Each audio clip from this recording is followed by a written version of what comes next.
மதிய நேரம் மாட்டுக்கு தட்டையாக இருக்கலான்னு போனவங்க அறுத்து போட்டுட்டு அப்படியே போய் கத்திரிக்காடு தண்ணி பாய்க்க போயிட்டாங்க. போடுமா குடிச்சிட்டு போகிறேன்னு சொல்லுவாங்க. இன்றைக்கி டீ கூட கேட்காம போயிட்டாங்க அவங்க பாட்டுக்கு. சரின்னு சொல்லிட்டு சோளத்தை வேக வச்சு அதுக்கப்புறம் டீ போட்டு எடுத்துகிட்டு போனேன். நேற்று கரூர் போயிட்டு வரும்போது இனிப்பு சோளம் தாங்க வந்து வாங்கிட்டு வந்திருந்தோம்.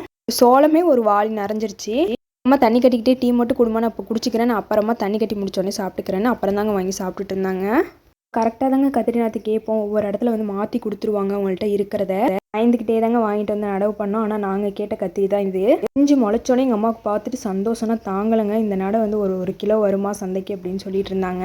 தண்ணி கட்டுறதை பார்த்துட்டு அப்புறம் எங்கள் பவுனு கத்த ஆரம்பிச்சிட்டாங்க. எனக்கு வந்து தீனியை ஃபஸ்ட்டு போடுங்க, எனக்கு பசிக்குதுன்னு சொல்லி. அதுக்கப்புறம் போய் பவுனை கொஞ்சம் சமாதானப்படுத்திட்டு அப்புறம் தட்டையை அறுக்க ஆரம்பிச்சிட்டாங்க. தட்டையை அறுத்து அதுக்கு தான் முதல்ல போட்டாங்க.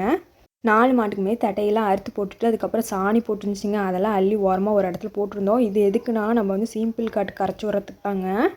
தென்னை மரத்துக்கும் சீம்பிள் காட்டுக்கும் கரைச்சி விடணும்.